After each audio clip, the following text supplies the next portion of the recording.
আলাইকুম। সবাইকে স্বাগত জানাচ্ছি ডিটিভি নিউজে। আপনাদের সাথে আছি আমি সালমা সুলতানা। বৃষ্টি নিয়ে যে বার্তা দিল আবহাওয়া অফিস। মৌসুমী বায়ুর প্রভাবে আগামী কয়েকদিনে বৃষ্টিপাতের প্রবণতা বাড়ার পাশাপাশি তাপপ্রবাহ বিভিন্ন এলাকায় প্রশমিত হতে পারে বলে জানিয়েছে আবহাওয়া দপ্তর। রোববার 28 জুলাই রাতে দেয়া আবহাওয়া বার্তায় এ তথ্য জানানো হয়। বার্তায় জানানো হয়, মৌসুমী বায়ুর অক্ষের বর্ধিতাংশ পাঞ্জাব, হরিয়ানা, উত্তরপ্রদেশ, বিহার, গাঙ্গেয় পশ্চিমবঙ্গ ও বাংলাদেশের মধ্যাঞ্চল হয়ে আসাম পর্যন্ত বিস্তৃত রয়েছে। মৌসুমী বায়ু বাংলাদেশের উপর মোটামুটি সক্রিয় এবং উত্তর বঙ্গোপসাগরে মাঝারি থেকে প্রবল অবস্থায় রয়েছে।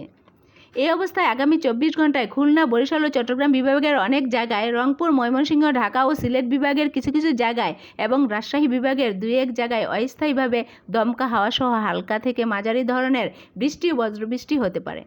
একই সঙ্গে খুলনা, বরিশাল ও চট্টগ্রাম বিভাগের কোথাও কোথাও মাঝারি থেকে ভারী বর্ষণ হতে পারে। সারা দেশে দিনের তাপমাত্রা প্রায় অপরিবর্তিত থাকতে পারে এবং রাতের তাপমাত্রা সামান্য কমতে পারে। এছাড়া রাজশাহী, টাঙ্গাইল ও কিশোরগঞ্জ জেলাসহ রংপুর ও সিলেট বিভাগের উপর দিয়ে বয়ে যাওয়া মৃদু তাপ প্রবাহ কিছু কিছু জায়গায় প্রশমিত হতে পারে। পরবর্তী 48 ঘন্টার পূর্বাভাসে বলা হয়, খুলনা, বরিশাল ও চট্টগ্রাম বিভাগের অধিকাংশ জায়গায়, রংপুর বিভাগের অনেক জায়গায় এবং রাজশাহী, ঢাকা, ময়মনসিংহ ও সিলেট বিভাগের কিছু কিছু জায়গায় অস্থায়ীভাবে দমকা হাওয়া সহ হালকা থেকে মাঝারি ধরনের বৃষ্টি ও বজ্রবৃষ্টি হতে পারে। এছাড়া রংপুর, খুলনা, বরিশাল ও চট্টগ্রাম বিভাগের কোথাও কোথাও মাঝারি থেকে অতি ভারী বর্ষণ হতে পারে। দিন এবং রাতের তাপমাত্রা সামান্য কমতে পারে। বর্ধিত 5 দিনে বৃষ্টিপাতের প্রবণতা বাড়তে পারে বলে জানিয়েছে আবহাওয়া দপ্তর। এতক্ষণ আমাদের ডিটিভি নিউজের সাথে থাকার জন্য সবাইকে ধন্যবাদ।